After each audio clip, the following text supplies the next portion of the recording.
Hi friends, അപ്പോൾ ഇതിപ്പോൾ കോയമ്പത്തൂരെത്തിയ രണ്ടാമത്തെ ദിവസമാണ്. അപ്പോൾ ഞങ്ങളിവിടെ കുറേ എൻജോയ്മെൻറ്റ് ചെയ്യാൻ വേണ്ടിയിട്ട് പുറത്തേക്കൊന്ന് പോവുകയാണ്. അപ്പോൾ ഞങ്ങളിപ്പോൾ ഓട്ടോയിലാണ് പോകുന്നത്. അപ്പോൾ പോകുന്ന വഴിക്ക് കുറേ കാഴ്ചകളുണ്ട്. പക്ഷേ ഇവിടെ രാത്രിയാകുമ്പോൾ ഒരു തണുത്ത കാറ്റുണ്ട്. പക്ഷേ നമ്മൾ നാട്ടിലാകുമ്പോൾ രാത്രിയൊക്കെ ഇറങ്ങുമ്പോൾ അത്ര വലിയ കാറ്റുണ്ടാവില്ല, തണുത്ത. പക്ഷേ എൻ്റെ അഭിപ്രായം എന്ന് വെച്ചാൽ എനിക്ക് ഇതാണ് ഞാൻ പറയുന്നത്. അപ്പം ഞാൻ എൻ്റെ അനിയത്തി എൻ്റെ മടിയിൽ കുത്തിയിരിക്കുകയാണ്. അപ്പം ഞങ്ങൾക്കിങ്ങനെ ഏതാണ്ട് വലിയ ഇഷ്ടമാണ്. അപ്പോൾ പോകുന്ന വഴിക്ക് കാണാനാണെങ്കിൽ ഒത്തിരി ഉണ്ട്, നിങ്ങളൊക്കെ കാണുന്നുണ്ടാവില്ലേ ഇല്ലേ. അപ്പം ഞങ്ങളിപ്പം റേസ് കോഴ്സ് എന്ന് പറഞ്ഞ ഒരു വാക്കിംഗ് വെച്ചാൽ രാത്രിയാകുമ്പോൾ കുറേ പേര് അവിടെ വാക്ക് ചെയ്യാൻ വരുന്നുണ്ട്. അപ്പോൾ രാത്രിയല്ല, രാവിലെയും വരുന്നുണ്ട്. പക്ഷെ ഞങ്ങൾക്ക് രാത്രിയാണ് വരാൻ പോകുന്നത്. അപ്പോൾ ഞങ്ങളിങ്ങനെ പോകുന്ന വഴിക്ക് കണ്ടപ്പോൾ ഒരു ചേട്ടൻ കുറച്ച് ഡ്രസ്സൊക്കെ വെക്കുന്നുണ്ട്. അപ്പം ഉണ്ണിക്ക് ഇച്ചിരി ഡ്രസ്സ് എടുത്ത് കൊടുത്തു ഞങ്ങൾ. അപ്പോൾ നല്ല ഡ്രസ്സൊക്കെ എടുത്ത് പിന്നെ ഞങ്ങളിതിങ്ങനെ നടക്കാൻ പോകുമ്പോൾ നടന്നിട്ട് ഞങ്ങൾക്ക് വേദന വരുന്നില്ല. കാരണം കാലിക്ക് കുറേ കിലോമീറ്റർ നടന്നിട്ടുണ്ട് ഞങ്ങൾ. പക്ഷേ ഞാനിങ്ങനെ ആലോചിക്കാം, അതെന്തായാലും ഞാൻ ഇത്രയും നടന്നിട്ട് എനിക്ക് കാല് വേദന വരുന്നില്ലല്ലോ. പിന്നെ അനിയൻ്റെ അപ്പുറം നടക്കാൻ നമുക്കൊരു സുഖം ഉണ്ടാവുമല്ലോ. അപ്പോൾ പോകുന്ന വഴിക്ക് കുറേ സ്റ്റാറ്റ്യൂസും കാണാൻ എനിക്ക് ഒത്തിരി ഇല്ലേ. അപ്പോൾ ഞങ്ങൾ കുറേ സ്റ്റാറ്റ്യൂവും അതൊക്കെ കണ്ടു. പിന്നെ ഇവിടെ രാത്രി ആകുമ്പോൾ കുറേ പേര് നടക്കാൻ വരുന്നുണ്ട്. ഒരു നല്ലൊരു വൈബ് ഉണ്ടായിരുന്നു. അച്ഛൻ പറഞ്ഞത് നൈറ്റ് വൈബ് എന്ന് വെച്ചാൽ ഇത്രയും നല്ല വൈബ് ഉണ്ടാവുമെന്ന് ഞാൻ പ്രതീക്ഷിച്ചേ ഇല്ല. ഞാൻ കുറേ പ്രാവശ്യം ഇവിടെ വന്നിരുന്നു.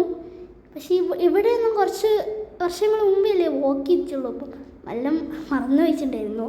അപ്പോൾ പോകുന്ന വഴിക്ക് കുറേ ചേട്ടന്മാരും ചേച്ചിമാരും അവിടെ നിന്ന് ചെറിയ കുപ്പിയിൽ ഇച്ചിരി ഫ്രൂട്ട്സൊക്കെ മുറിച്ച് കഴിക്കുന്നുണ്ട്.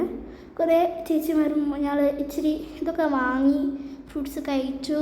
അപ്പം എൻ്റെ അനിയത്തിയാണെങ്കിൽ ചേച്ചി അത് നോക്കി, ചേച്ചി ഇത് നോക്കുന്നൊക്കെ പറയുകയാണ്. ഓക്കെ, ലൈറ്റ് കണ്ടപ്പോൾ നല്ലൊരു സന്തോഷമായി. അപ്പോൾ അതിൻ്റെ ഉള്ളിൽ കുറേ ഓടിക്കളിച്ചു. അപ്പം ഞാനിങ്ങനെ ഈ സ്റ്റാച്യു ഒക്കെ കണ്ടു.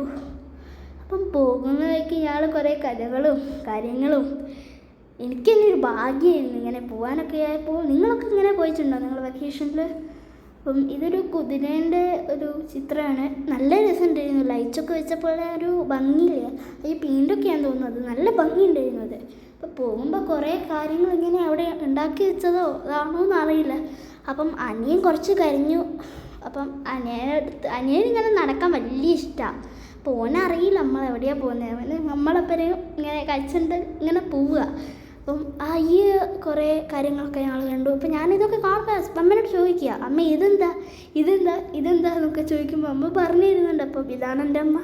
പിന്നെ നമ്മൾ ഒറ്റയ്ക്ക് പോകുമ്പോഴുള്ള സുഖമല്ല, നമ്മുടെ ഫാമിലീൻ്റെ ഒപ്പം പോകുമ്പോൾ അനിയനുള്ളത് കൊണ്ടും അനിയനുള്ളപ്പോൾ ആദ്യമായിട്ടാണ് ഞങ്ങളിവിടെ വരുന്നത്. പിന്നെ പോകാനായിട്ട് ഇച്ചിരി ലേറ്റും ആയിട്ടുണ്ട്.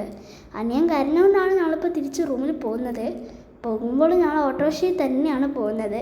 അപ്പോൾ ഞങ്ങളിപ്പോൾ റൂമിൽ എത്തിയിട്ടുണ്ട്. അപ്പോൾ ഞങ്ങൾ പ്ലാനിങ് ചെയ്യാം നാളെ എവിടെ പോകും എന്നൊക്കെ. അപ്പം ഞങ്ങളിപ്പോൾ തിരിച്ച് റൂമിൽ എത്തിയിട്ടുണ്ട്. അപ്പം നാളെ കാണാം ഗൈസ്, ബൈ.